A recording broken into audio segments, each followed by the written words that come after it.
Welcome back to my YouTube channel successful NEET biology. कैसे हैं आप सब? होप करती हूँ आप सब अच्छे होंगे। मेरा नाम है प्रिया, मैं हूँ आपकी बायोलॉजी एजुकेटर। तो student, this is the lecture number 10 of chapter giving and exchange of gases. आज का जो हमारा टॉपिक है इस लेक्चर में वो है ट्रांसपोर्ट ऑफ गैसेस। ओके, तो चलिए हम अपने लेक्चर को स्टार्ट करते हैं। इस लेक्चर को स्टार्ट करने से पहले मेरी आपसे रिक्वेस्ट है, अगर आप हमारे चैनल पर नए हैं तो प्लीज चैनल को सब्सक्राइब कर लो और ज्यादा से ज्यादा शेयर करो, लाइक करो और मुझे सपोर्ट करो। चलिए अपने लेक्चर बिगिन करते हैं, स्टार्ट करते हैं।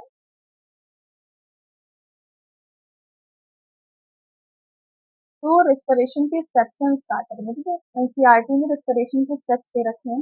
पहला जो स्टेप है वो है ब्रीदिंग और पल्मोनरी वेंटिलेशन। ब्रीदिंग को हम पल्मोनरी वेंटिलेशन भी बोलते हैं। ठीक है, इसको हमने डिटेल में पढ़ लिया है, तो पहला स्टेप हमने कंप्लीट कर लिया है। ठीक है, पहला स्टेप हमारा कंप्लीट हो गया है। ठीक है, चलिए दूसरा जो स्टेप है वो क्या है? Exchange of gases between alveoli and D oxygenated blood. ठीक है, तो हमने जब ब्रीदिंग कंप्लीट कर लिया अच्छे से, उसमें हमने नॉर्मल इंस्पायरेशन एक्सपायरेशन, ठीक है, सारी चीजें हमने अच्छे से पढ़ लिया। ठीक है, तो अब समझिए, जैसे हमने क्या किया, इंस्पायरेशन किया। ठीक है, हमने इंस्पायरेशन किया तो जो एयर है वो हमारे लंग्स में आ जाएगी, यानी हमारा जो एयर है वो एल्विलाई में आ गई। ठीक है, ये एल्विलाई में आ गई। अब उस एयर में क्या होगी? ऑक्सीजन होगी, और इस एल्विलाई के अराउंड क्या होगी? ब्लड कैपिलरी होगी। ठीक है, इस ब्लड कैपिलरी में होगा डीऑक्सीजनेटेड ब्लड, और ये एल्विलाई में जो ऑक्सीजन है ये डिफ्यूज करेगी इस डीऑक्सीजनेटेड ब्लड में, और ये ब्लड कैसा हो जाएगा? ऑक्सीजनेटेड हो जाएगा, यानी ऑक्सीजन से भर जाएगा। ठीक है, तो हमारा जो आज का टॉपिक है वो हम सेकेंड स्टेप देखेंगे, exchange of gases between alveoli and deoxygenated blood. ठीक है, तो समझ में आया आपको? हमने इंस्पायरेशन किया, और इंस्पायरेशन किया तो जो एयर है वो हमारी एल्विलाई में आ गई, और इस एयर में क्या होगा? ऑक्सीजन होगा। ये ऑक्सीजन इस डीऑक्सीजनेटेड ब्लड की तरफ डिफ्यूज करेगी, यानी डीऑक्सीजनेटेड ब्लड जो होगा उसकी तरफ डिफ्यूज करेगी, तो ये ब्लड कैसा हो जाएगा? ऑक्सीजनेटेड हो जाएगा। ठीक है, अब ये ऑक्सीजनेटेड ब्लड ट्रांसपोर्ट होगा, यानी ये जो ऑक्सीजन ब्लड में आई है ये ट्रांसपोर्ट होगी इस ब्लड के थ्रू, और जाएगी कहाँ? टिश्यूज के पास।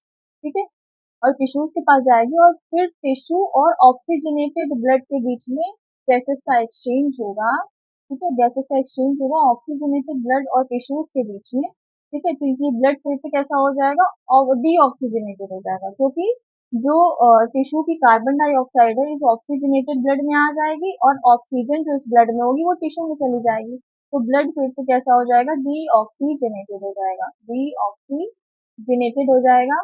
ठीक है, अब ये डीऑक्सीजनेटेड फिर से कहा जाएगा? लंग्स के पास जाएगा, लंग्स के पास फिर से इसका ऑक्सीजनेशन होगा, तो ऐसे ये साइकिल चलती रहेगी। ठीक है, और फिफ्थ जो आपका स्टेप है वो है सेल्यूलर रेस्पिरेशन, यानी oxygen use by the cells. तो जो आपकी टिश्यूज में ऑक्सीजन आई है तो टिश्यू की सेल्स इस ऑक्सीजन को यूज करेंगे ग्लूकोज का ब्रेक डाउन करने के लिए, वहां से हमें एटीपी मिलेगी, यानी एनर्जी मिलेगी। ठीक है, तो ये होता है हमारा सेल्यूलर रेस्पिरेशन। तो हम इन सारे स्टेप्स को फॉलो करेंगे। आज हमारा जो स्टेप है वो है exchange of gases between alveoli and deoxygenated blood. ठीक है, आज हम इसके बारे में पढ़ेंगे। ठीक है, इसके बारे में देखेंगे, फिर गैसेस का ट्रांसपोर्ट कैसे होगा ब्लड के थ्रू, फिर कैसे एक्सचेंज होगा ऑक्सीजनेटेड ब्लड और टिश्यूज में। ठीक है, ये सारी चीजें हम आगे पढ़ेंगे। चलिए, सबसे पहले हम स्टार्ट करने से पहले हम ब्लड सर्कुलेशन के बारे में थोड़ा सा जानते हैं। ठीक है, कि ब्लड सर्कुलेशन कैसे होता है हमारी बॉडी में। ठीक है, मान लीजिए ये आपका हार्ट है, मान लीजिए ये आपका हार्ट है, और हार्ट हमारा कैसा होता है? फोर चैम्बर्ड होता है। ठीक है, तो ये हमारे जो हार्ट है फोर चैम्बर्ड हमने बना लिया। ये जो यहाँ पर हमारे चैम्बर होगी, ये हमारा जो हार्ट है उसका राइट साइड है, यानी ये है राइट एट्रियम, और नीचे है राइट वेंट्रिकल, और लेफ्ट साइड में लेफ्ट एट्रियम और लेफ्ट वेंट्रिकल। ठीक है, तो जो हमारा राइट साइड होता है हार्ट का उसमें होता है डीऑक्सीजनेटेड ब्लड, ये होता है डीऑक्सीजनेटेड ब्लड। ठीक है, जो हमारे राइट साइड हार्ट का जो राइट साइड होता है उसमें डीऑक्सीजनेटेड ब्लड होता है, और जो लेफ्ट साइड होता है उसमें ऑक्सीजनेटेड ब्लड होता है। ठीक है, फोर चैम्बर्स होते हैं हमारे हार्ट में, right atrium, right ventricle, left atrium और लेफ्ट वेंट्रिकल। ठीक है, तो अब देखिए कि राइट एट्रियम में क्या है? डीऑक्सीजनेटेड ब्लड है। अब ये डीऑक्सीजनेटेड ब्लड आएगा राइट वेंट्रिकल में, ठीक है, राइट वेंट्रिकल में आएगा। और इस राइट वेंट्रिकल से ये डीऑक्सीजनेटेड ब्लड, एक मिनट कलर चेंज कर लेते हैं, ठीक है, इस राइट वेंट्रिकल में आ गया ये डीऑक्सीजनेटेड ब्लड, ठीक है, यहाँ पर जगह नहीं है लिखने की, ठीक है, तो समझ जाइए DO2 मतलब डीऑक्सीजनेटेड ब्लड। तो ये डीऑक्सीजनेटेड ब्लड राइट वेंट्रिकल में आया। अब ये क्या होगा, डीऑक्सीजनेटेड ब्लड कहाँ जाएगा, ये हमारे लंग्स के पास जाएगा। ये डीऑक्सीजनेटेड ब्लड हमारे कहाँ जाएगा, लंग्स के पास जाएगा। तो बना लेते हैं, डीऑक्सीजनेटेड ब्लड हमारे लंग्स के पास जाएगा। लेते हैं,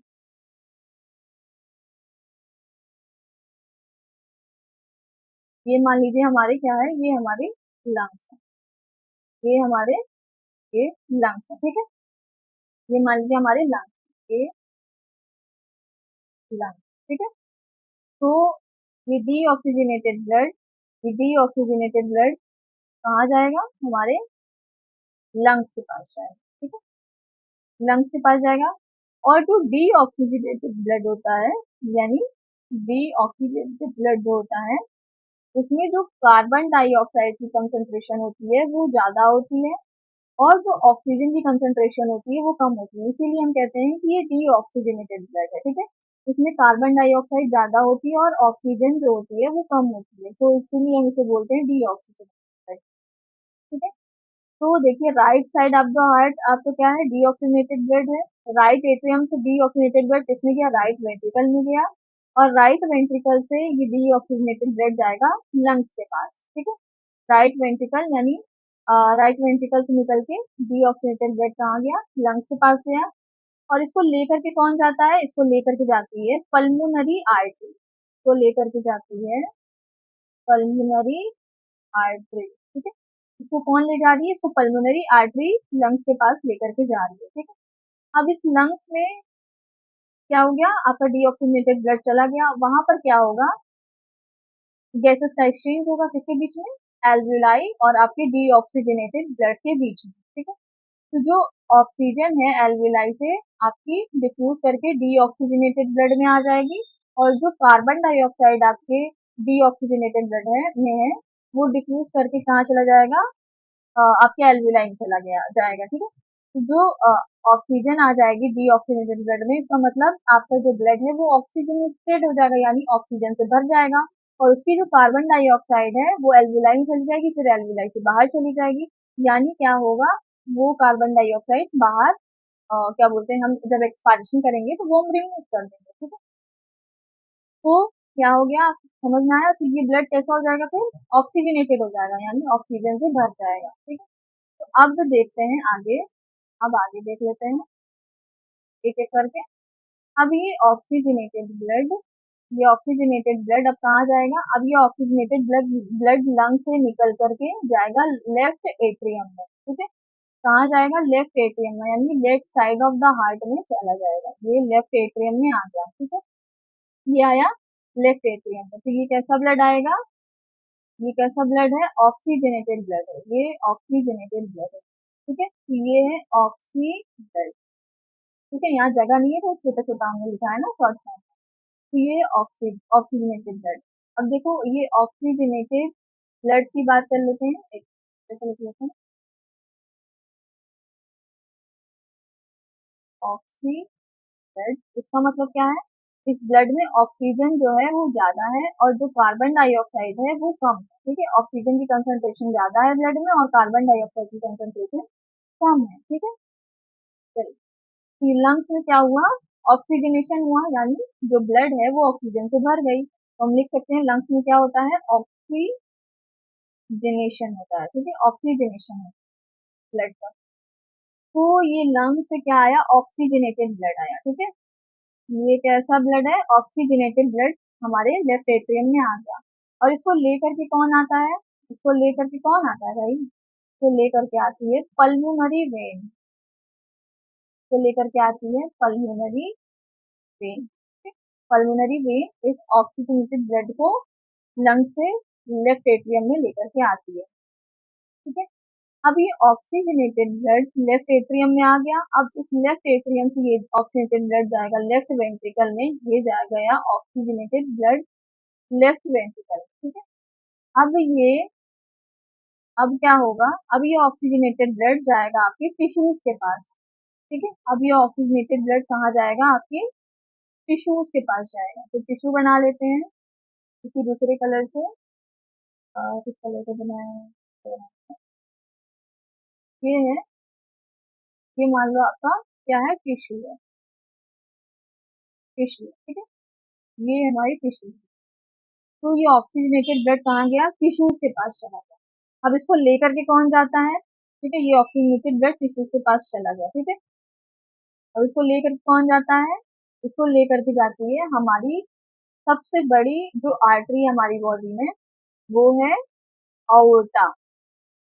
अओर्टा ये क्या है, बिग आर्टरी है, बिग आर्टरी, ठीक है।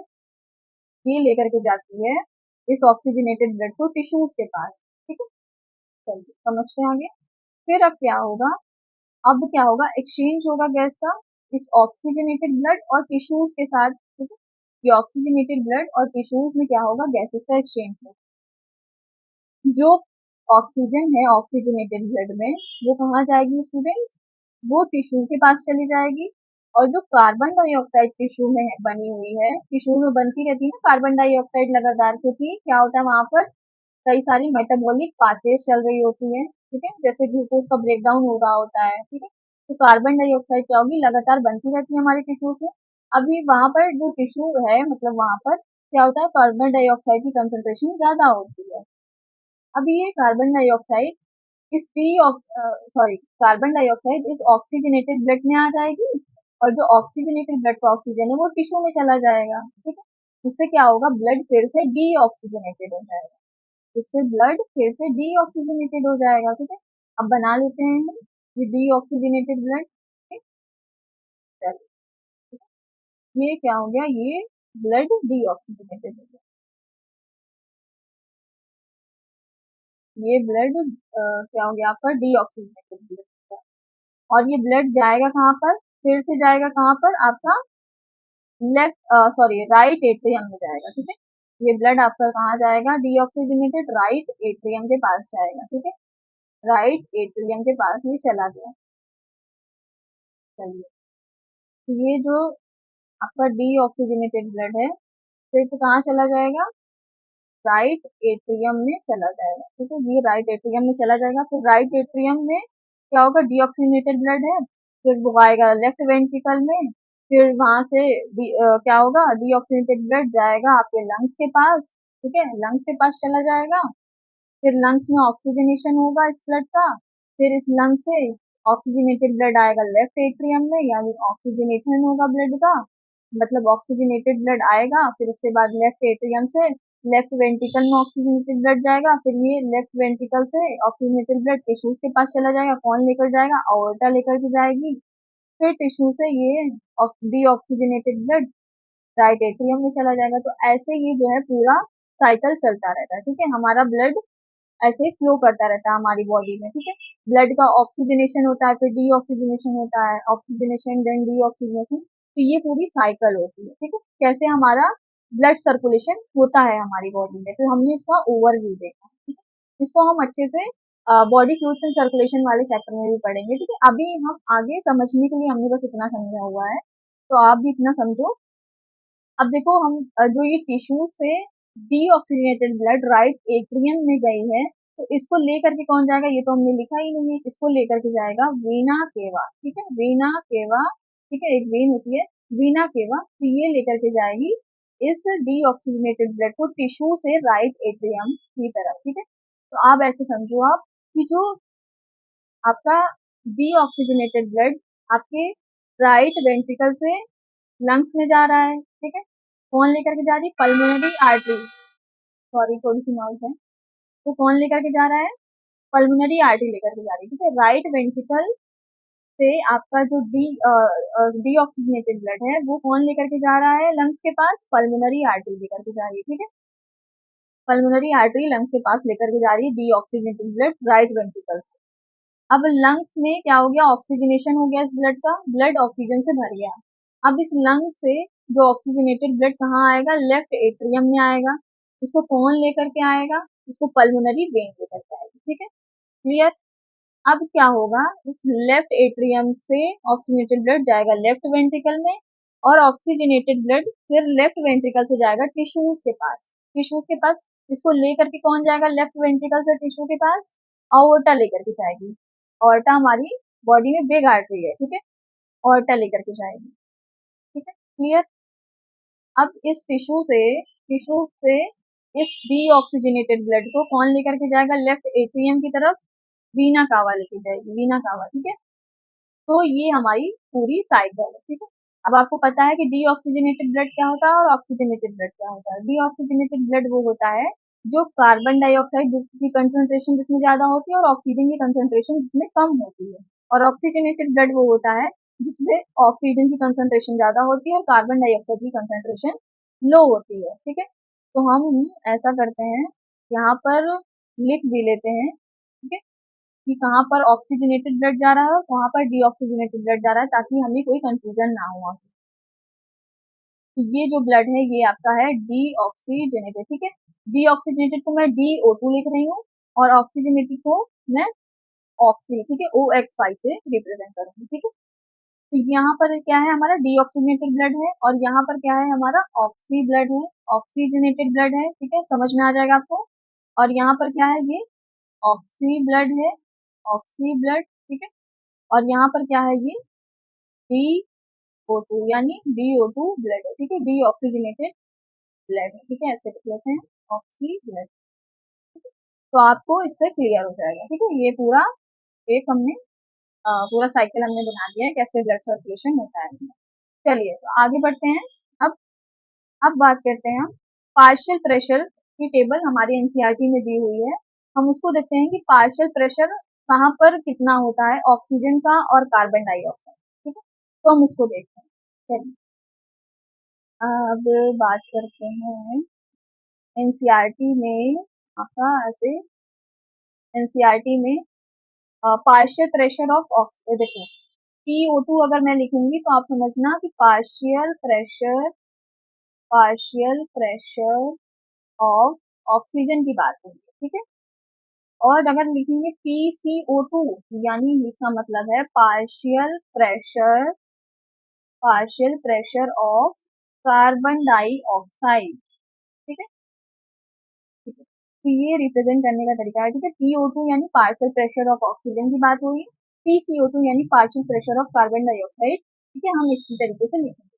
तो एनसीईआरटी में हम लिख लेते हैं PO2 और यहाँ पर PCO2 यानी पार्शियल प्रेशर ऑफ ऑक्सीजन और partial pressure of carbon dioxide कहाँ पर कितना होता है। तो सबसे पहले हम बात करेंगे एटमॉस्फेयर में, ठीक है, एटमॉस्फेयर में। फिर हम बात करेंगे एल्विलाई में, देन हम बात करेंगे डीऑक्सीजनेटेड ब्लड में, फिर हम बात करेंगे ऑक्सीजनेटेड ब्लड में, ठीक है, फिर हम बात करेंगे टिश्यूज, ठीक है। तो कहाँ पर कितना पार्शियल प्रेशर होगा, एटमॉस्फेयर में कितना होगा, एल्विलाई में कितना होगा, डीऑक्सीजनेटेड ब्लड में कितना होगा, ऑक्सीजनेटेड ब्लड में कितना होगा और टिश्यूज के पास कितना होगा, ठीक है। चलो ध्यान से देखो, ठीक है। अगर ये पार्शियल प्रेशर की टेबल आपको नहीं याद होगी तो आपको आगे समझ में नहीं आएगा, ठीक है। तो इसको याद करना बहुत जरूरी है। अगर पार्शियल प्रेशर आपको याद रहेगा तो आप बहुत आसानी से चीजों को सीख सकते हैं, ठीक है। इसी से सारा कॉन्सेप्ट आपका क्लियर हो जाएगा। इसी से आपको पता चलेगा कि जो गैस है वो कहाँ से कहाँ डिफ्यूज करेगी, ठीक है। चलिए, तो एटमॉस्फेयर में जो पार्शियल प्रेशर होता है ऑक्सीजन का वो होता है बच्चों आपका 159 mmHg, ठीक है, 159 mm ऑफ Hg, ठीक है। और जो एटमॉस्फेयर में पार्शियल प्रेशर होता है कार्बन डाइऑक्साइड का वो होता है 0.3 mmHg, ठीक है, 0.3 mmHg। अब बात करते हैं एल्विलाई में।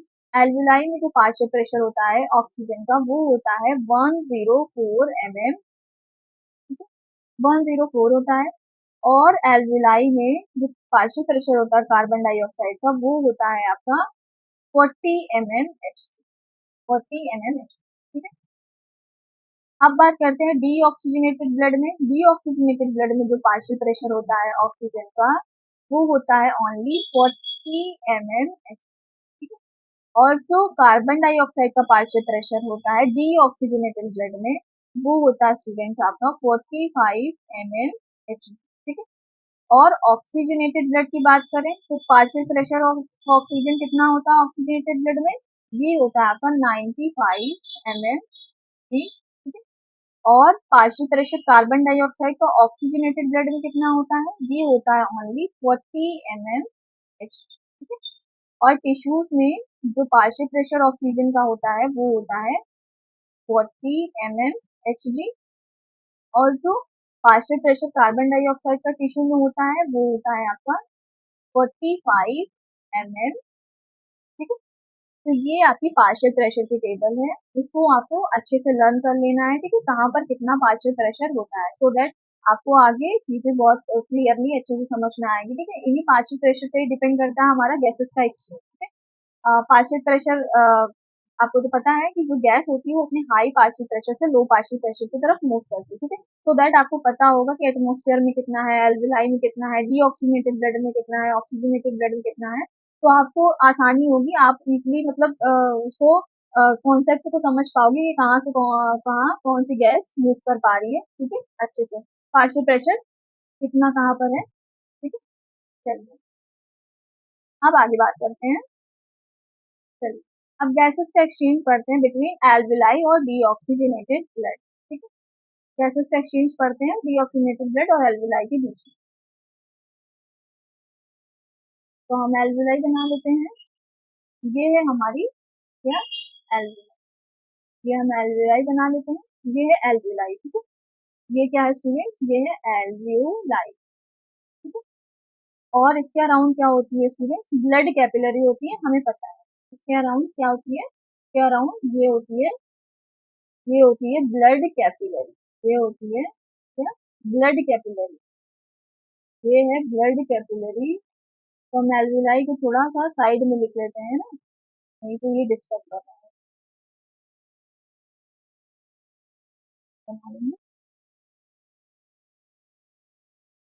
ये है ब्लड कैपिलरी, तो ये है हमने बना ली ब्लड कैपिलरी, और ये जो है हमारी, ये है क्या एल्वियोलाई, एल्वियोलाई।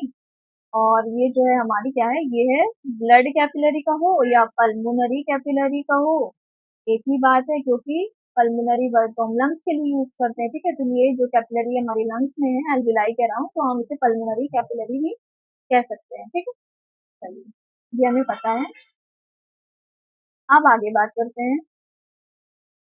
मान लीजिए हमने क्या किया, इंस्पायरेशन किया, ठीक है। यहाँ पर लिख लेते हैं इंस्पायरेशन, यहाँ पर हमने क्या किया, इंस्पायरेशन हमने किया, ठीक है। हमने सांस ली, तो क्या हो गया, एयर हमारे लंग्स में आएगी, ठीक है, एयर हमारे लंग्स में आएगी, एयर इंटर करेगी, ठीक है। तो एयर हमारे एल्विलाई में भी तो आएगी, ठीक है, लंग्स में आए तो लंग्स में ही एल्विलाई प्रेजेंट है, तो एयर हमारे एल्विलाई में आ गई। अब उस एयर में क्या है, ऑक्सीजन है, ठीक है। उस एयर में क्या है बच्चों, ऑक्सीजन। और अभी हमने देखा कि पार्शियल प्रेशर जो होता है ऑक्सीजन का एल्विलाई में कितना होता है, PO2, PO2 कितना होता है 104 mmHg, ठीक है, 104 mmHg होता है। और जो पार्शियल प्रेशर होता है कार्बन डाइऑक्साइड का वो कितना होता है, ओनली 40 mm ऑफ Hg होता है, ठीक है। चलिए इतनी बातें हमने कर ली।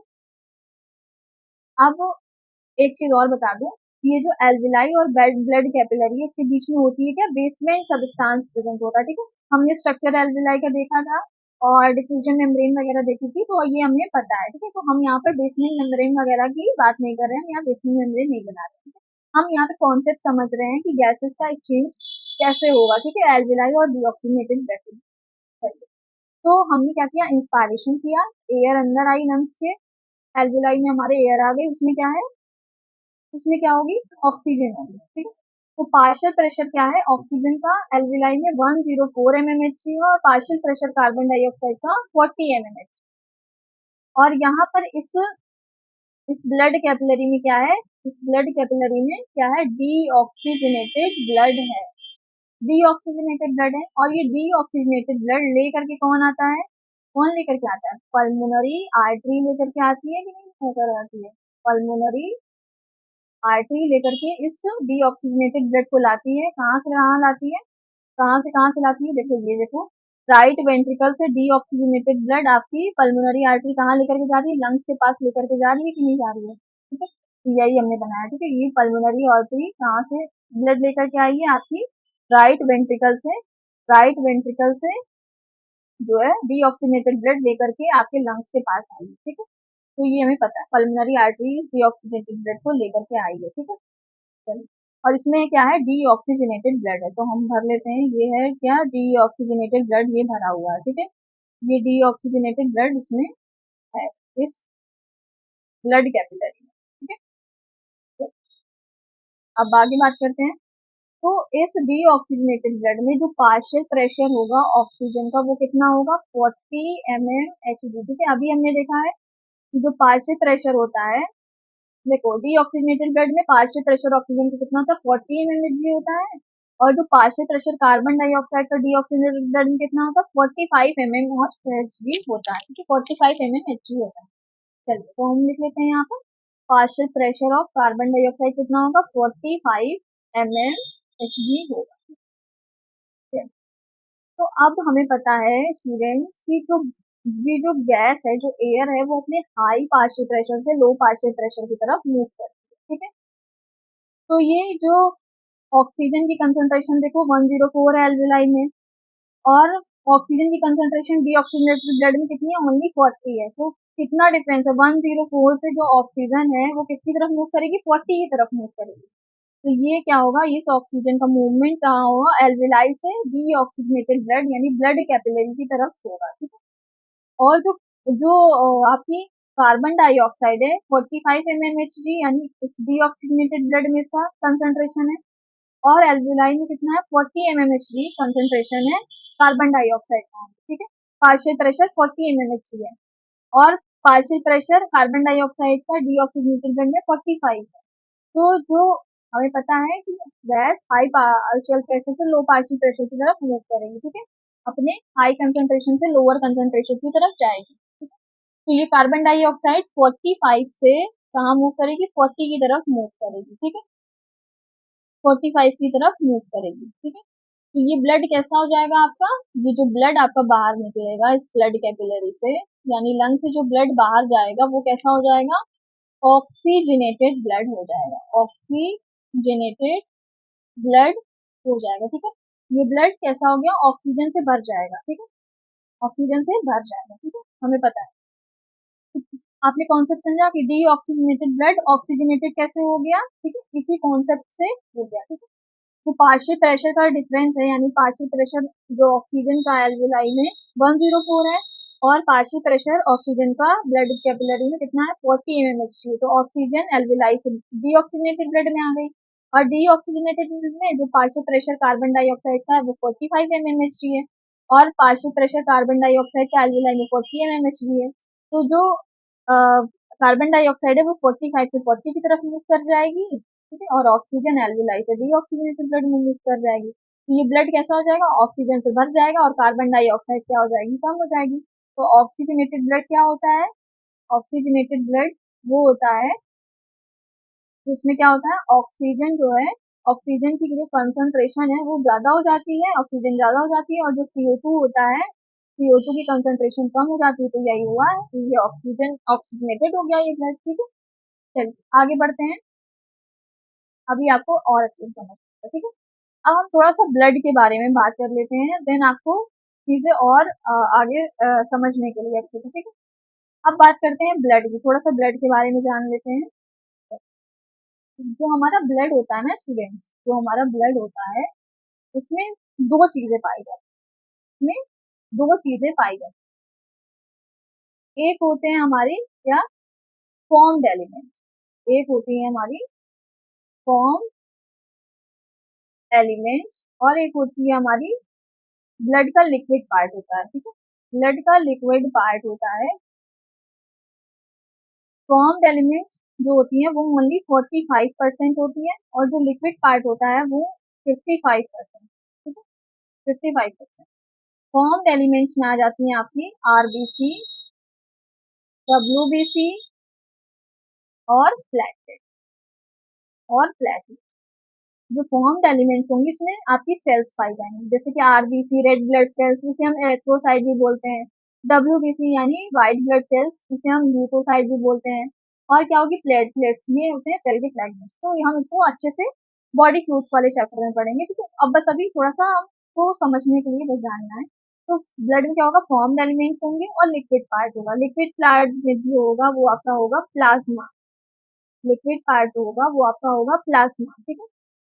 प्लाज्मा ये ब्लड का लिक्विड पार्ट होता है और ये होता है 55% ब्लड में, और जो फॉर्म्ड एलिमेंट्स होते हैं वो 45% होते हैं। उसमें आ जाती है आपकी सेल्स, यानी आरबीसी डब्ल्यूबीसी और प्लेटलेट्स, ठीक है।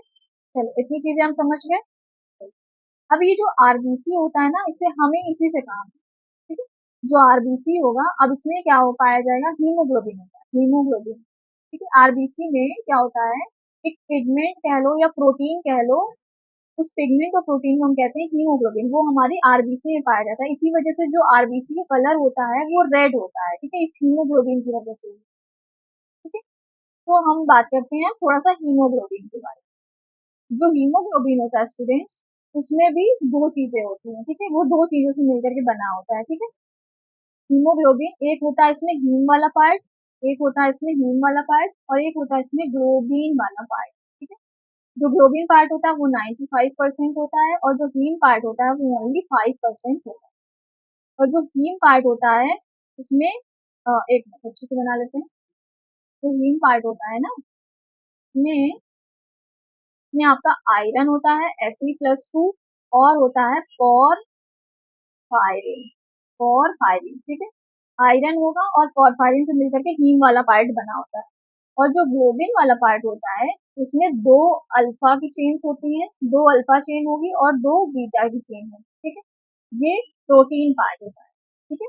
ग्लोबिन वाला जो पार्ट होता है वो प्रोटीन पार्ट होता है, और जो हीम वाला पार्ट होता है वो नॉन प्रोटीन पार्ट होता है, ठीक है। जो ग्लोबिन वाला पार्ट होगा उसमें दो अल्फा की चेन होगी और दो बीटा की चेन, ठीक है। एक मिनट, ठीक है, चलो देख लेते हैं। तो ये हीमोग्लोबिन का स्ट्रक्चर बना रहा है, ठीक है। ये मान लो ये क्या है, ये हमने ये हमने दो अल्फा की चेन बना ली, और ये हमने दो क्या बना ली, दो बीटा की चेन बना ली, ठीक है। ये प्रोटीन पार्ट है हीमोग्लोबिन का, दो अल्फा की चेन है और दो नीचे बीटा की चेन है, ठीक है। अब इसी में क्या होता है, इसी में आपका हीम वाला पार्ट प्रेजेंट होता है, ठीक है। इसी में आपका ये हीम वाला पार्ट प्रेजेंट है, ये हीम वाला पार्ट प्रेजेंट होता है, ठीक है। और हीम वाले पार्ट में क्या होता है, आयरन होता है और पॉरफायरिन होता है, ठीक है। हीम वाले पार्ट में आयरन और पॉरफायरिन होता है, ठीक है। अभी हमने देखा कि जो हीम वाला पार्ट है उसमें आयरन है और पॉरफायरिन है। तो ये जो हीम वाला पार्ट जिसमें आयरन जो है, इसी से ऑक्सीजन क्या करती है, बाइंड करती है, ऑक्सीजन की बाइंडिंग होती है। ऑक्सीजन की बाइंडिंग इसी आयरन वाले पार्ट से होती है। हीम में जो आयरन वाला पार्ट प्रेजेंट है उसी से ऑक्सीजन बाइंड करती है।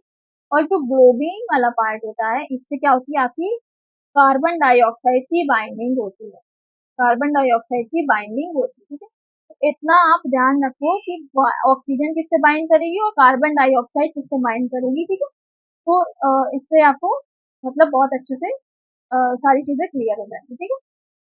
मैंने आपको ये बेसिक्स बता दिए हैं कि किससे क्या बाइंड करेगा, ऑक्सीजन आयरन से बाइंड करेगी जो हीम पार्ट है, और जो ग्लोबिन वाले पार्ट से कार्बन डाइऑक्साइड की बाइंडिंग होगी, ठीक है।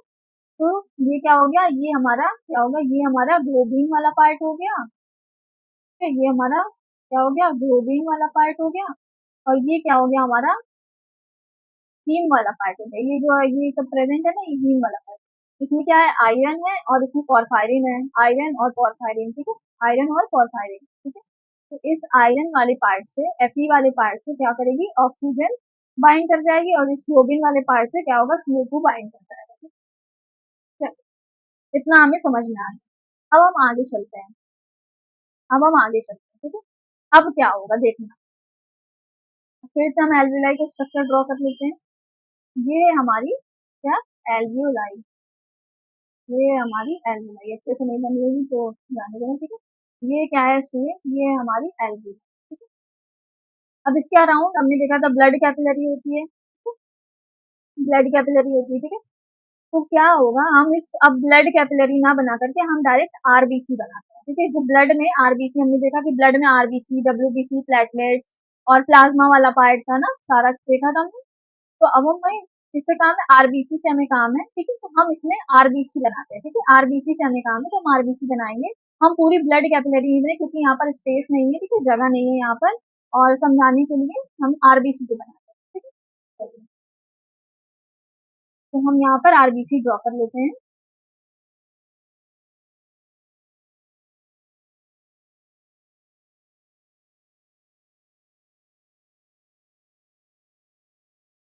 ये हमने क्या बना ली, ये हमने आरबीसी ड्रॉ कर, ठीक है।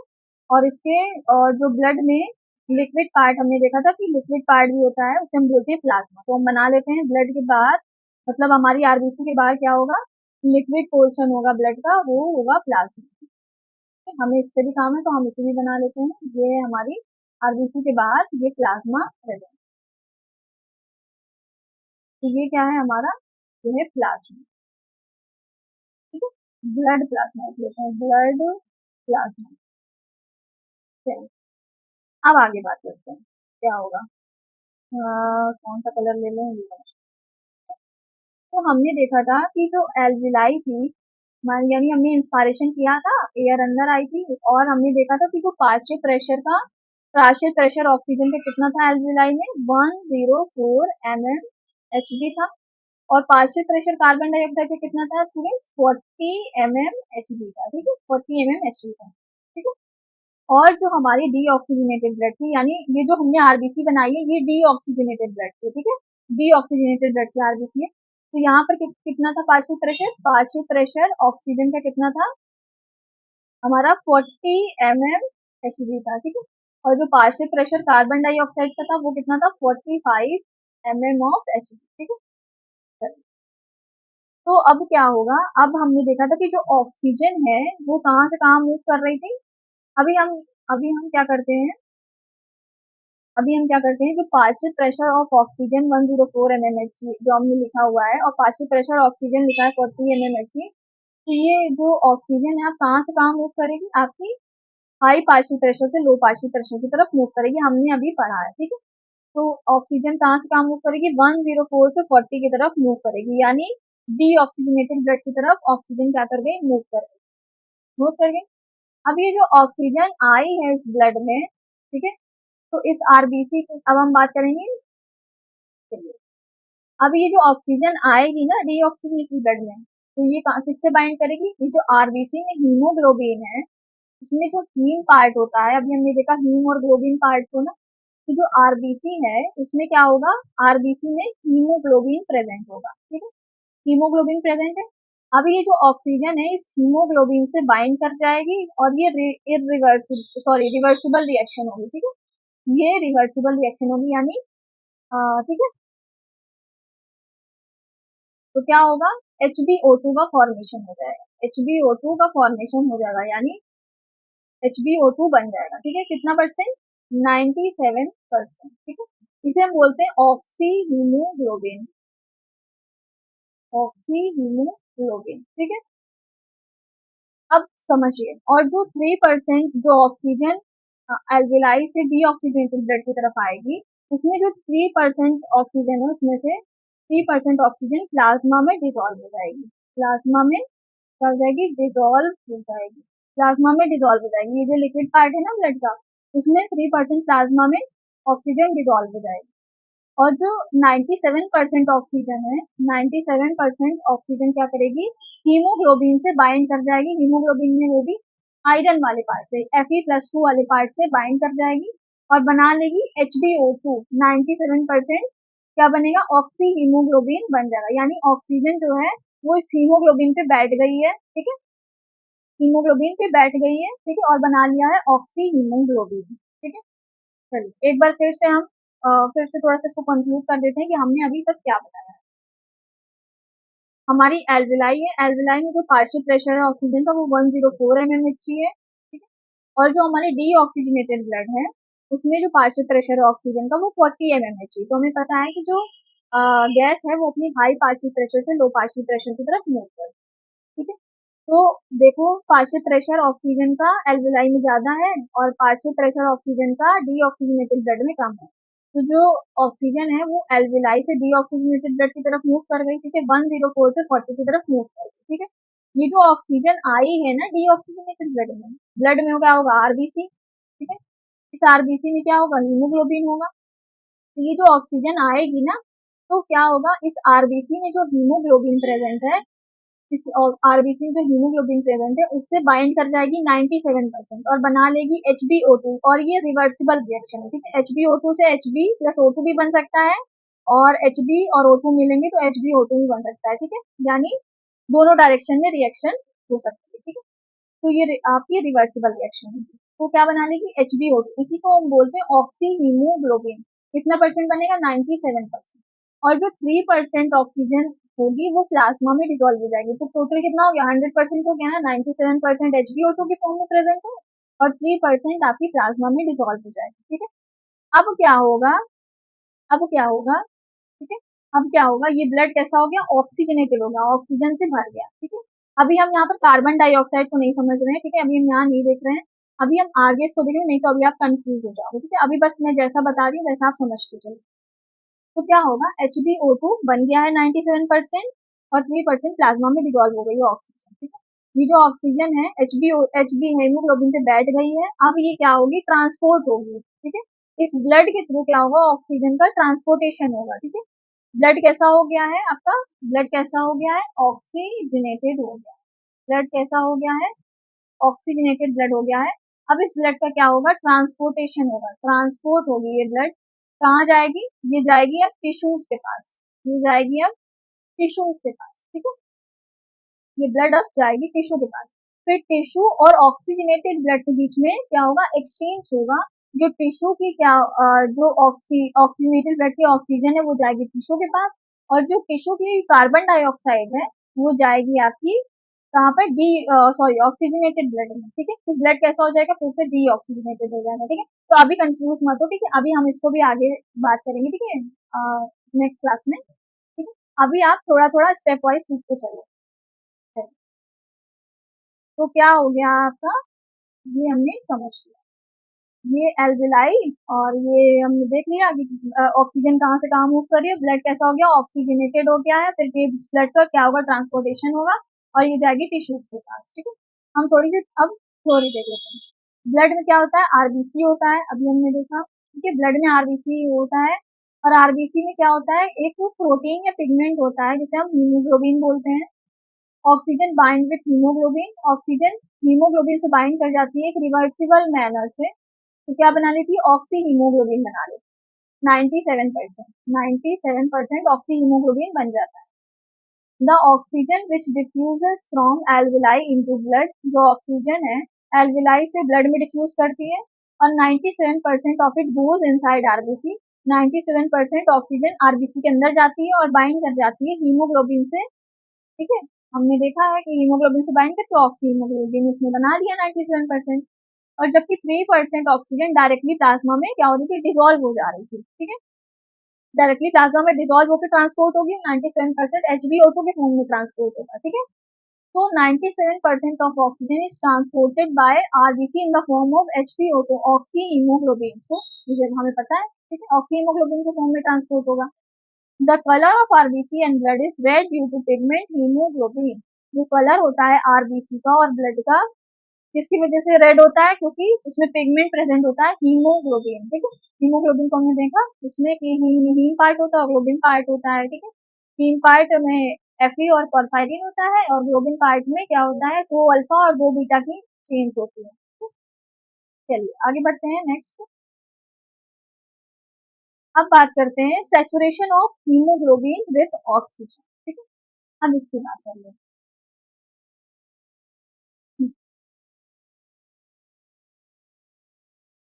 तो हीमोग्लोबिन का सैचुरेशन पढ़ते हैं, ठीक है, saturation of haemoglobin with oxygen, ठीक है। चलिए, तो जो हीमोग्लोबिन होता है उसमें ऑक्सीजन जो है, ऑक्सीजन की 4 बाइंडिंग साइट्स होती है। एक मॉलिक्यूल जो हीमोग्लोबिन होता है उससे केवल 4 ऑक्सीजन के मॉलिक्यूल्स बाइंड कर सकते हैं, ठीक है। एक हीमोग्लोबिन के मॉलिक्यूल से केवल 4 ऑक्सीजन के मॉलिक्यूल क्या हो सकते हैं स्टूडेंट्स, बाइंड कर सकते हैं। ठीक है, तो हम बना लेते हैं हीमोग्लोबिन। हीमोग्लोबिन में जिन्होंने देखा था 2 अल्फा की चेन्स होती है और 2 बीटा चेन होती है। ये 2 अल्फा हमने ऊपर बनानी है और 2 बीटा ये नीचे बनानी है। ये 2 अल्फा की चेन है और ये 2 बीटा चेन है। ठीक है, चलिए, और इसमें क्या होगा, इसमें ये हीम वाला पार्ट प्रेजेंट होगा। ये बना लेते हैं हीम वाला पार्ट। हीम वाले पार्ट में आयरन और फॉस्फाइड है। ठीक है, और आयरन से क्या होगी, ऑक्सीजन की बाइंडिंग होती है। चलिए, अब चलिए, जब हीमोग्लोबिन से पहला ऑक्सीजन का मॉलिक्यूल आके बाइंड करेगा, ये मान लो ऑक्सीजन आया और पहला मॉलिक्यूल जो है ऑक्सीजन का बाइंड कर गया हीमोग्लोबिन से, तो हम कहेंगे कि जो हीमोग्लोबिन है हमारा वो 25% क्या हो गया, सैचुरेट हो गया। 25% क्या हो गया, सैचुरेट हो गया, यानी 25% हीमोग्लोबिन जो है वो ऑक्सीजन से भर चुका है। ठीक है, हम क्या कहेंगे कि 25% जो हीमोग्लोबिन है वो ऑक्सीजन से सैचुरेट हो चुका है, यानी भर चुका है। ठीक है, सैचुरेशन यानी भरना। ठीक है, जब आपका हीमोग्लोबिन से पहला मॉलिक्यूल ऑक्सीजन का बाइंड करेगा तो हम कहेंगे कि जो हीमोग्लोबिन है वो 25% सैचुरेट हो चुका है, 25% भर चुका है। ठीक है, अब नेक्स्ट, तो अब अगर हीमोग्लोबिन से दूसरा ऑक्सीजन का मॉलिक्यूल आके बाइंड करेगा तो हम ये कहेंगे कि हीमोग्लोबिन 50% क्या हो चुका है, सैचुरेट हो चुका है, 50% ऑक्सीजन से भर चुका है। ठीक है, एक मॉलिक्यूल हीमोग्लोबिन से केवल 4 ऑक्सीजन के मॉलिक्यूल ही बाइंड करेंगे। तो पहला ऑक्सीजन का मॉलिक्यूल बाइंड किया तो 25% सैचुरेशन हो गया, दूसरा ऑक्सीजन का मॉलिक्यूल आके बाइंड किया तो 50% सैचुरेशन हो गया। अब आ गया तीसरा मॉलिक्यूल ऑक्सीजन का और बाइंड कर गया हीमोग्लोबिन से। अब हम क्या कहेंगे, इसको कहेंगे 75% क्या हो गया, सैचुरेशन हो गया। 75% हीमोग्लोबिन जो है सैचुरेट हो गया है ऑक्सीजन से। ठीक है, अब अगर आपका चौथा मॉलिक्यूल ऑक्सीजन का आता है और हीमोग्लोबिन से बाइंड कर जाता है तो हम क्या कहेंगे, हीमोग्लोबिन 100% क्या हो गया, सैचुरेट हो गया है। 100% सैचुरेट हो गया है किससे, ऑक्सीजन से। ठीक है, हीमोग्लोबिन कितना क्या हो गया है, 100% सैचुरेशन हो गया है हीमोग्लोबिन का ऑक्सीजन से। ठीक है, तो समझ में आया आपको। अगर पहला मॉलिक्यूल ऑक्सीजन का बाइंड करेगा तो 25% सैचुरेशन बोलेंगे, 25% भर चुका है। दूसरा मॉलिक्यूल ऑक्सीजन का आया, बाइंड किया तो कहेंगे 50% सैचुरेशन हो गया, यानी 50% हीमोग्लोबिन भर चुका है ऑक्सीजन से। तीसरा मॉलिक्यूल ऑक्सीजन का बाइंड करेगा, यानी हम कहेंगे 75% सैचुरेशन हो चुका है हीमोग्लोबिन का ऑक्सीजन से, 75% भर गया है हीमोग्लोबिन। ठीक है, ऑक्सीजन से। अब फोर्थ मॉलिक्यूल ऑक्सीजन का आके बाइंड करेंगे तो हम कहेंगे 100% सैचुरेशन हो चुका है, यानी 100% हीमोग्लोबिन पूरी तरह से भर चुका है ऑक्सीजन से। ठीक है, 100% सैचुरेटेड हो चुका है। ठीक है, चलिए, तो यहाँ पर ये 2 अल्फा और 2 बीटा की चेन है, ये हम देख सकते हैं, ये है ग्लोबिन पार्ट और ये वाला जो पार्ट है वो है आपका हीम पार्ट। ठीक है, तो आप सब में ऐसे ही लिख लेना। ठीक है, मेंशन कर लेना। चलिए, अब नेक्स्ट देखते हैं, to each molecule of haemoglobin 4 molecules of oxygen bind. ठीक है, एक मॉलिक्यूल हीमोग्लोबिन से 4 ऑक्सीजन के मॉलिक्यूल्स बाइंड कर सकते हैं। ठीक है? ये बात यहाँ पर लिखी है। When first molecule of oxygen bind to hemoglobin, hemoglobin is 25% saturated with oxygen. बताया अभी हमने कि जब पहला मॉलिक्यूल ऑक्सीजन का बाइंड करेगा तो 25% क्या होगा, सैचुरेशन होगा हीमोग्लोबिन का। When two molecules, जब दूसरा मॉलिक्यूल ऑक्सीजन का बाइंड करेगा, ठीक है, then second molecule of oxygen bind to haemoglobin, तो हम कहेंगे हीमोग्लोबिन 50% सैचुरेट हो चुका है ऑक्सीजन से। जब तीसरा मॉलिक्यूल बाइंड करेगा तो हम कहेंगे हीमोग्लोबिन 75% सैचुरेट हो चुका है ऑक्सीजन से। जब चौथा मॉलिक्यूल बाइंड करेगा तो हम कहेंगे हीमोग्लोबिन 100% सैचुरेट हो चुका है ऑक्सीजन से। ठीक है, इज इट क्लियर? चलिए आगे बढ़ते हैं। अब बात करते हैं एज ऑक्सीजन, क्या लिखा है देख लेते हैं। एज ऑक्सीजन हम from alveoli into deoxygenated blood, जो ऑक्सीजन है एल्विलाई से डीऑक्सीजनेटेड ब्लड की तरफ जब आती है तो जो पार्शियल प्रेशर होता है ऑक्सीजन का डीऑक्सीजनेटेड ब्लड में बढ़ने लगता है। ठीक है, कह रहा है कि जो जब एल्विलाई से ऑक्सीजन कहाँ आती है, आपकी डीऑक्सीजनेटेड ब्लड में आती है, जो पार्शियल प्रेशर होता है आपका ऑक्सीजन का, वो डीऑक्सीजनेटेड ब्लड में बढ़ने लगता है, और this oxygen bind to the hemoglobin and gradually Hb becomes 100% saturated with oxygen. ठीक है, इसका कहने का मतलब कि जो आपकी ऑक्सीजन एल्विलाई से डीऑक्सीजनेटेड ब्लड की तरफ आएगी, तो जो पार्शियल प्रेशर ऑक्सीजन का डीऑक्सीजनेटेड ब्लड में बढ़ने लगता है, तो उससे क्या होता है, और ये जो ऑक्सीजन है फिर हीमोग्लोबिन से बाइंड कर जाती है, और जो हीमोग्लोबिन होता है वो 100% सैचुरेट हो जाता है ऑक्सीजन से। ठीक है, चलिए ये सब हमने आगे समझ लिया है, आगे बढ़ते हैं। तो oxygen diffuses from alveoli into deoxygenated blood, oxygen क्या करती है, डिफ्यूज करती है एल्विलाई से डीऑक्सीजनेटेड ब्लड की तरफ, जो पार्शियल प्रेशर होता है डीऑक्सीजनेटेड ब्लड का बढ़ जाता है, किससे 40 से 95 हो जाता है, and the blood becomes oxygenated. ठीक है, तो हमने यहाँ पर देखा, ये देखो हमने यहाँ पर देखा ना,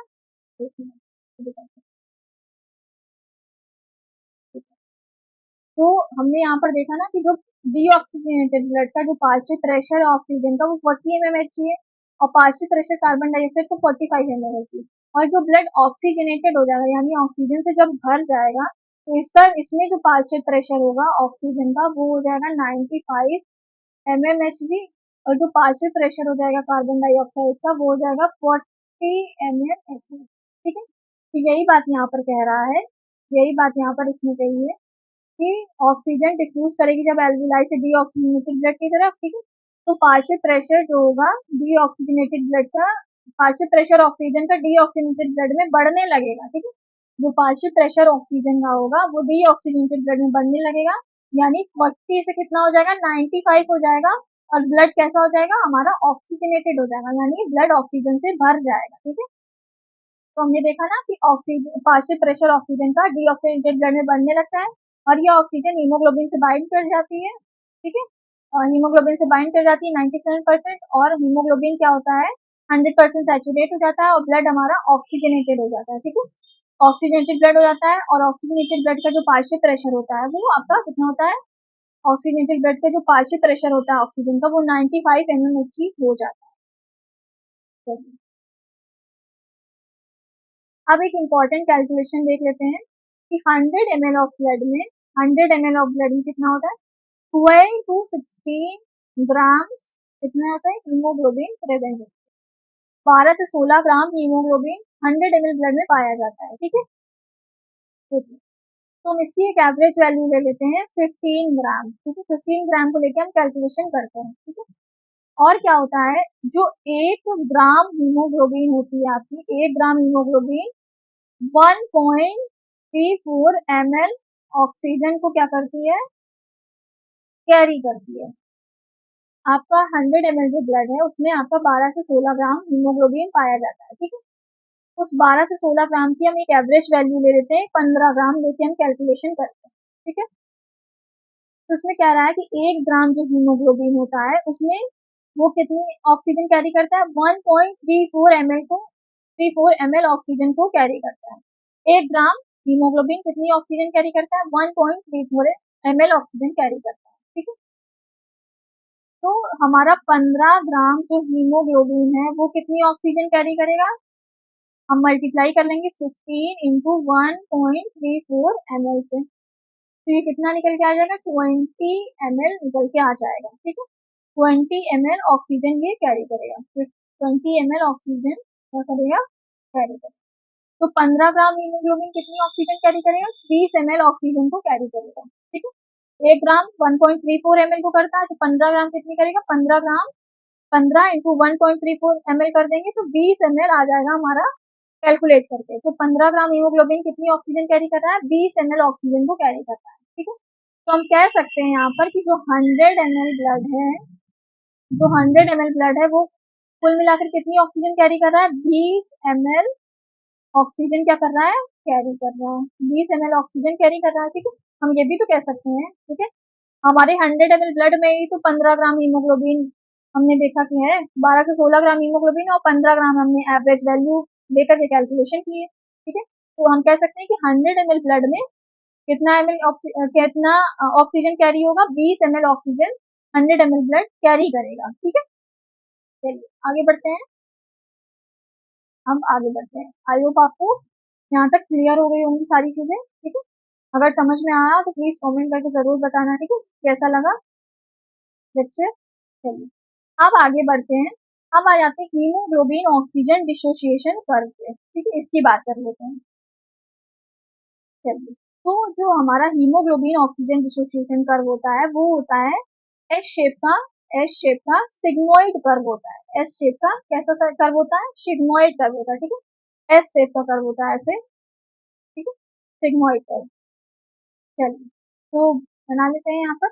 इधर जो है आपका, यहाँ पर हम लिखते हैं percentage saturation, percentage saturation of H B लिख रहे हैं। ठीक है, यहाँ पर हीमोग्लोबिन को हम एच बी से लिख रहे हैं। ठीक है, और यहाँ पर हम लिख लेते हैं PO2 यानी पार्शियल प्रेशर ऑफ ऑक्सीजन लिख लेते हैं। ठीक है, चलिए हम यहाँ पर ड्रॉ कर लेते हैं। ये हमारा कैसा होता है? एस शेप का ये सिग्मोइड कर्व होता है। एस शेप का ये आपका ऐसे एस शेप का सिग्मोइड कर्व होगा। ठीक है, ऐसा आपका कर्व आएगा हीमोग्लोबिन ऑक्सीजन डिसोसिएशन कर्व। ठीक है, चलिए अब हम यहाँ पर वैल्यूज पुट कर लेते हैं।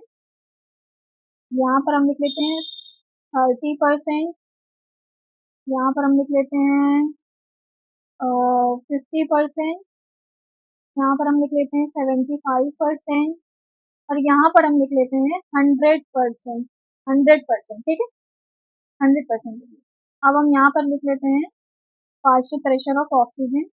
यहाँ पर हम लिख लेते हैं कितना, यहाँ पर हम लिख लेते हैं 20, 26, 39। तो हम यहाँ पर लिख लेते हैं 20, और यहाँ पर लिख लेते हैं 26, और यहाँ पर लिख लेते हैं आपका कितना हो गया 40 और 90, 40 और 98। ठीक है, तो अब आगे देखो क्या होता है। जब पार्शियल प्रेशर ऑक्सीजन का 20 mmHg, ठीक है, यहाँ पर इसको mmHg में आपको लिखना है। ठीक है, यहाँ पर जगह नहीं है तो मैंने नहीं लिखा है, तो आपको partial pressure of oxygen mmHg में लिखना है। ठीक है, तो कितना होगा 20 mmHg हम लिख लेते हैं। जब पार्शियल प्रेशर ऑक्सीजन का 20 mmHg हो जाएगा तो आप कहेंगे कि आपका जो हीमोग्लोबिन है वो 30% सैचुरेटेड हो गया है। ठीक है, 20 mmHg पे 20 mmHg पार्शियल प्रेशर है ऑक्सीजन का। ठीक है, यहाँ पर हमने लिखा है क्या बोलते हैं पार्शियल प्रेशर ऑफ ऑक्सीजन, और हमने परसेंट सैचुरेशन ऑफ हीमोग्लोबिन पे ये कर्व बनाया होगा। ठीक है, जब आपका पार्शियल प्रेशर ऑक्सीजन का 20 mmHg हो जाता है तो आपकी जो हीमोग्लोबिन है वो 30% क्या होती है सैचुरेट हो जाती है। 30% सैचुरेशन हो जाता है 20 mmHg partial pressure of oxygen पे। ठीक है, अब देखते हैं 26 mmHg। जब आपका पार्शियल प्रेशर ऑक्सीजन का 26 mmHg होता है तो आपका जो हीमोग्लोबिन है वो 50% क्या होता है सैचुरेट हो जाता है। 50% क्या हो जाएगा उसका सैचुरेशन हो जाएगा। ठीक है, 50% सैचुरेशन हो जाता है। जब आपका पार्शियल प्रेशर ऑक्सीजन का 40 mmHg होता है तब आप कहेंगे कि आपका जो हीमोग्लोबिन है वो आपका हीमोग्लोबिन क्या होता है 75%, 75% क्या होगा सैचुरेट हो जाएगा हीमोग्लोबिन उससे, सॉरी, ऑक्सीजन से। ठीक है, और जब आपका 98 mmHg पार्शियल प्रेशर होगा ऑक्सीजन का तो आप कहेंगे आपका जो हीमोग्लोबिन है वो 100% क्या हो गया सैचुरेट हो गया है ऑक्सीजन से। ठीक है, तो यहाँ पर ये जो है कर्व, इसकी जो वैल्यू है उसके सामने ये प्रॉपर इसकी वैल्यू नहीं आ पा रही है। ठीक है, ये तो आप ऐसे समझो कि ये एस शेप का सिग्मोइड कर्व होता है। ठीक है, हम इसको यहाँ पर रफ कर देते हैं, हम यहाँ पर रफ कर देते हैं, अच्छे से बना लेते हैं। ठीक है, अच्छे से बना लेंगे हम,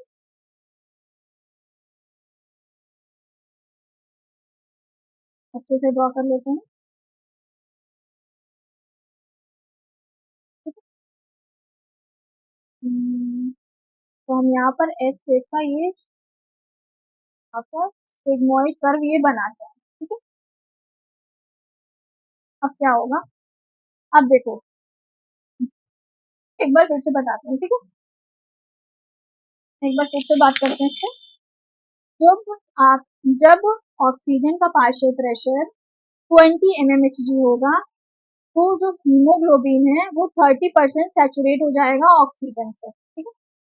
20 mmHg पार्शियल प्रेशर पे हीमोग्लोबिन 30% सैचुरेट हो जाएगा ऑक्सीजन से, ठीक है।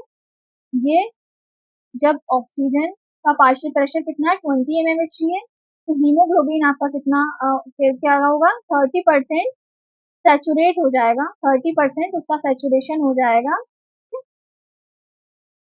तो यार फिर से चला गया,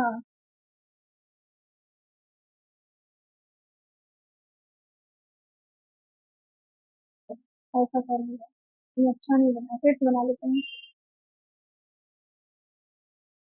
एक बार फिर से बना लेते हैं कर्व को।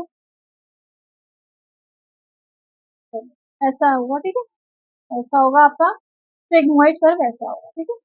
बार बार चला जा रहा था सॉरी। अब क्या होगा देखो, जब आपका पार्शियल प्रेशर ऑक्सीजन का 20 mmHg होगा, तो हीमोग्लोबिन 30% सैचुरेट हो जाएगी ऑक्सीजन से। जब पार्शियल प्रेशर 26 mmHg होगा ऑक्सीजन का, तो हीमोग्लोबिन 50% सैचुरेट हो जाएगी ऑक्सीजन से, ठीक है। 50% सैचुरेशन हो जाएगा हीमोग्लोबिन का ऑक्सीजन से इस पार्शियल प्रेशर पे 26 mmHg के, ठीक है। जब पार्शियल प्रेशर ऑक्सीजन का 40 होगा, तो आपकी हीमोग्लोबिन जो है वो 75% सैचुरेट हो जाएगी ऑक्सीजन से। अगर पार्शियल प्रेशर 98 mmHg हो जाता है ऑक्सीजन का, तो आपकी हीमोग्लोबिन जो है 100% सैचुरेट हो जाएगी ऑक्सीजन से, ठीक है। इस कर्व में यही बताया गया है, हीमोग्लोबिन ऑक्सीजन डिसोसिएशन कर्व, ठीक है। इसमें हम इतनी बात करेंगे, ये एस शेप का सिग्मोइड कर्व होता है जब आपका पार्शियल प्रेशर 20 mmHg होता है, ठीक है। ऑक्सीजन के पार्शियल प्रेशर की बात कर रहे हैं, ठीक है। यहाँ पर बार बार ऑक्सीजन नहीं बोलूंगी मैं, यहाँ पर 20 mmHg जब पार्शियल प्रेशर होता है ऑक्सीजन का, तो 30% हीमोग्लोबिन सैचुरेट हो जाएगा ऑक्सीजन से। जब 26 mmHg पार्शियल प्रेशर होगा, तो 50% सैचुरेशन हो जाएगा हीमोग्लोबिन का ऑक्सीजन से। 40 mmHg जब पार्शियल प्रेशर होगा, तो 75% सैचुरेशन हो जाएगा हीमोग्लोबिन का, ठीक है, ऑक्सीजन से। जब 98 mmHg पार्शियल प्रेशर होगा ऑक्सीजन का, तो हीमोग्लोबिन आपका 100% सैचुरेट हो जाएगा हीमोग्लोबिन से, ठीक है। किस पार्शियल प्रेशर पे कितना परसेंट सैचुरेशन होता है, ठीक है, हम यहाँ पर ये देख रहे हैं। तो 20, 26, 40 और 98 इसको आपको वैल्यू को याद रखना है कि इस पार्शियल प्रेशर पे कितना परसेंट हीमोग्लोबिन कब कब सैचुरेट होता है, ठीक है। तो 20 पे कितना होगा 30% सैचुरेशन होगा, 26 पे 50% सैचुरेशन होगा, 40 पे 75% सैचुरेशन होगा और 98 पे 100% सैचुरेशन हो जाएगा, ठीक है। चलिए आगे बढ़ते हैं, यहाँ पर लिख दिया मैंने 20 mmHg पे 30% सैचुरेशन, 26 mmHg पे 50% सैचुरेशन और 40 mmHg पे 75% सैचुरेशन होगा और 98 mmHg पे 100% सैचुरेशन हो जाएगा, ठीक है। ठीक है, चलिए आगे बढ़ते हैं। अब बात करते हैं P50 वैल्यू पे, ठीक है। P50 वैल्यू की बात करते हैं। अब ये P50 वैल्यू क्या होती है, ठीक है, समझना। ये P50 वैल्यू क्या होती है, ठीक है। It is the partial pressure of oxygen at which hemoglobin is 100% sorry, very sorry. It is the partial pressure of क्या? It is the partial pressure of oxygen at which hemoglobin is 50% saturated with oxygen, ठीक है। ये वो partial pressure होगी oxygen की जिसपे haemoglobin 50% saturate हो जाएगा ऑक्सीजन से, ठीक है। उसी को हम बोलते हैं P50 वैल्यू, ठीक है। तो हम लिख लेंगे it is the partial pressure it is the partial pressure of oxygen कितनी होगी, वो 26 mmHg होगी, ठीक है। अभी हमने देखा, ये देखो 26 mmHg पे 50% सैचुरेशन हो रहा है ना, ये देखो यहाँ पर हमने देखा ये जो 26 mmHg है, यहाँ पर क्या होगा, ये 50% सैचुरेशन यहाँ पर हो जाएगा, ठीक है, हीमोग्लोबिन का। तो क्या होगा, it is the partial pressure of oxygen 26 mmHg at